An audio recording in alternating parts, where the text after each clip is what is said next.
Everyone, welcome back to my channel BU study point. आज हम देख रहे हैं BE सेकंड सेमेस्टर के फिजिकल एजुकेशन की यूनिट 4 जिसका नाम है ऑर्गेनाइजेशंस।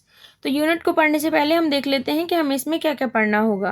तो देखिए, इस यूनिट में हमें टोटल 3 टॉपिक्स को कवर करना है, जिसमें हमें meaning, definition of organisation, need and importance of organisation and SAI and AIU मतलब कि स्पोर्ट अथॉरिटी ऑफ इंडिया, और दूसरा टॉपिक है एसोसिएशन ऑफ इंडियन यूनिवर्सिटीज़। इनको कवर करना है।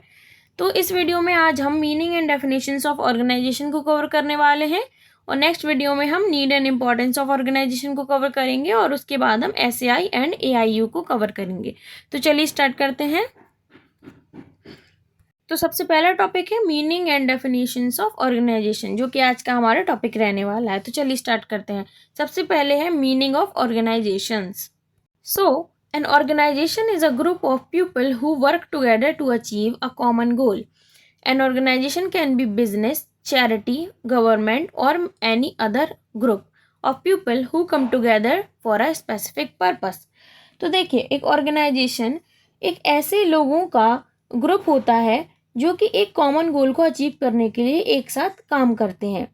और ये ऑर्गेनाइजेशन किसी भी प्रकार के हो सकते हैं, जैसे कि बिजनेस बेस्ड, चैरिटी बेस्ड या गवर्नमेंट बेस्ड भी हो सकते हैं, जहाँ पर सेम थिंकिंग या ऑब्जेक्टिव वाले लोग जो हैं एक स्पेसिफिक पर्पस के लिए जो है साथ मिलकर काम करते हैं। ये होता है ऑर्गेनाइजेशन का मतलब। The word organisation refers to the act of organising और अरेंजिंग थिंग। और जो ऑर्गेनाइजेशन शब्द है, इसका लिटरल मीनिंग क्या है? इसका लिटरल मीनिंग है चीज़ों को अरेंज या फिर ऑर्गेनाइज करना। ये इसका लिटरल मीनिंग होता है। तो अब हमने मीनिंग ऑफ ऑर्गेनाइजेशंस को अच्छे से कवर कर लिया। हमने जान लिया कि ऑर्गेनाइजेशन क्या होता है और उसका मीन्स क्या होता है। अब हम डेफिनेशंस ऑफ ऑर्गेनाइजेशंस को कवर करेंगे। इसमें हम डिफरेंट ऑथर के द्वारा दी गई डेफिनेशन को जानेंगे कि उनके द्वारा ऑर्गेनाइजेशन क्या कहलाता है, और मतलब वो ऑर्गेनाइजेशन को क्या समझते हैं। तो सबसे पहली डेफिनेशन है मैक्स वेबर के according, an organisation is a system of consciously coordinated activities और a system of cooperative activities. तो देखिए, ऑर्गेनाइजेशन क्या है? मैक्स वेबर के अनुसार ऑर्गेनाइजेशन एक संगठित या फिर एक संगठन सचेत रूप से संगठित गतिविधियों या सहकारी गतिविधियों की प्रणाली या सिस्टम है। मतलब कि हम दोबारा समझाते हैं आपको कि ऑर्गेनाइजेशन या संगठन सचेत रूप से संगठित गतिविधियों या सहकारी गतिविधियों की प्रणाली होती है। इसमें क्या होता है कि इसमें विभिन्न व्यक्तियों और समूहों के बीच में संयोग होता है, जिससे संगठन के उद्देश्यों और लक्ष्यों को प्राप्त किया जाता है। यह प्रणाली संगठन के भीतर और बाहर के वातावरण के साथ भी बातचीत करती है। और जैसे कि इसका उद्देश्य क्या है? उद्देश्य इसका संगठित होना या फिर लोगों को संगठित करना, और जो संगठन है मतलब कि जो ऑर्गेनाइजेशन है उसके हित में जो है काम करना और उसके लक्ष्यों को प्राप्त करना होता है। तो ये मैक्स वेबर के अकॉर्डिंग जो है डेफिनेशन है ऑर्गेनाइजेशन की। इसमें क्या है कि एक संगठन एक ऐसी प्रणाली है जिसमें विभिन्न गतिविधियां और कार्य एक संगठित या सहकारी तरीके से किए जाते हैं। फिर नेक्स्ट है according to Herbert Simon, an organisation is a system of inter related behaviour of person and group. तो हर्बर्ट के अकॉर्डिंग क्या है? संगठन जो होता है मतलब ऑर्गेनाइजेशन जो होता है वो व्यक्ति या समूह के आंतरिक या परस्पर संबंधित व्यवहारों की एक प्रणाली है। आंतरिक या परस्पर मतलब होता है एक दूसरे से जुड़े हुए व्यवहारों की जो है प्रणाली होती है क्या? ऑर्गेनाइजेशन। किसके अकॉर्डिंग? हर्बर्ट के अकॉर्डिंग। अब हम इसे थोड़ा और समझ लेते हैं कि देखिए, संगठन में व्यक्तियों और समूहों के बीच के संबंध और व्यवहार को एक प्रणाली के रूप में देखा जा सकता है। इस प्रणाली में व्यक्तियों और समूह के आंतरिक संबंध, जैसे कि उनके उद्देश्य, मूल्य, विश्वास और उनके जो परस्पर संबंध है मतलब जो एक दूसरे से जुड़े हुए संबंध हैं, उनके बीच के संचार, संयोग, इन सब चीज़ों को जो है जोड़ा जाता है।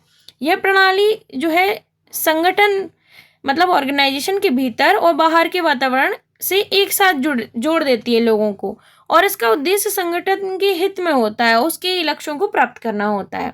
तो ये इसका मतलब हो गया। ये हर्बर्ट के अकॉर्डिंग क्या होता है? ऑर्गेनाइजेशन क्या होता है कि ऑर्गेनाइजेशन में व्यक्ति या फिर समूह के आंतरिक या फिर परस्पर संबंधित व्यवहार की एक प्रणाली होती है क्या? ऑर्गेनाइजेशन। मतलब कि उनके जो आंतरिक संबंध होते हैं, मतलब एक दूसरे से जुड़े रहते हैं ना, एक व्यक्ति है, दूसरा व्यक्ति है, तीसरा व्यक्ति है, वो अगर एक ग्रुप में है तो वो एक दूसरे से जुड़े ही हुए हैं, तो उसी को दर्शाया गया है हार्वर्ड के द्वारा। फिर नेक्स्ट है according to Peter Drucker. So Peter Drucker के मुताबिक क्या है, an organisation is a system of human being working together to achieve a common goal. तो देखिए पीटर ड्रकर के अनुसार जो संगठन होता है, मतलब जो ऑर्गेनाइजेशन होता है, वो एक तरीके का सिस्टम है जहाँ पे लोग जो हैं वो जुड़ते हैं, कॉमन गोल को पाने के लिए एक साथ काम करते हैं, जुड़ते हैं और काम करते हैं एक साथ, किसके लिए, एक कॉमन गोल को पाने के लिए। तो ये एक ऐसी प्रणाली है जहाँ पर विभिन्न व्यक्ति एक सामान्य उद्देश्य को प्राप्त करने के लिए एक साथ काम करते हैं। इन व्यक्तियों के बीच एक सामान्य लक्ष्य होता है जो उन्हें एक साथ काम करने के लिए प्रेरित करता है। ये जो है पीटर ड्रकर के मुताबिक जो है ऑर्गेनाइजेशन को एक्सप्लेन किया गया है। तो हमने तीनों डेफिनेशंस को अच्छे से जान लिया, समझ लिया कि ऑर्गेनाइजेशन जो है अलग अलग ऑथर्स के द्वारा क्या उनको डिफाइन किया जाता है। तो हमने इन सब चीज़ों को जान लिया अच्छे से। अब हम नेक्स्ट वीडियो में need and importance of organisation को पढ़ने वाले हैं। तब तक आप इन सब चीज़ों को अच्छे से कवर कर लीजिए, अच्छे से समझिए सब चीज़ों को, और नोट्स भी बनाते चलिए। नोट्स मैं आपको प्रेफर करूँगी आप वीडियो से ही नोट्स बनाएं, क्योंकि आप जब देखकर लिखते हैं तो आपको चीज़ें जल्दी याद होंगी, इसलिए आप अच्छे से नोट्स बनाएं, वीडियो को देखते हुए नोट्स बनाएं, चीज़ों को समझते हुए नोट्स बनाएं। अगर कोई दिक्कत हो तो आप कमेंट सेक्शन में जो है पूछ सकते हैं। तो चलिए मिलते हैं नेक्स्ट वीडियो में, जिसमें हम नेक्स्ट टॉपिक को कवर करने वाले हैं, जिसका नाम है need and importance of organisations. तो चलिए मिलते हैं नेक्स्ट वीडियो में। आप प्लीज़ वीडियो को लाइक शेयर एंड सब्सक्राइब जरूर कीजिएगा। अगर वीडियो पसंद आया है तो एक कमेंट भी कर दीजिएगा। आप चाहें तो अपने दोस्तों के साथ भी वीडियो को शेयर कर सकते हैं। और मैं आपको बता दूं कि पिछली यूनिट्स जो हैं, इससे पहले की जितनी भी यूनिट्स हैं सब चैनल पर अपलोडेड हैं और अलग से प्लेलिस्ट भी बनी हुई है। फर्स्ट सेमेस्टर और थर्ड सेमेस्टर के बीए की फिजिकल एजुकेशन की यूनिट्स भी पूरी तरीके से ख़त्म है और अपलोडेड है चैनल पर। अगर आप चाहें तो उन्हें भी देख सकते हैं। चलिए मिलते हैं नेक्स्ट वीडियो में। Thank you for watching.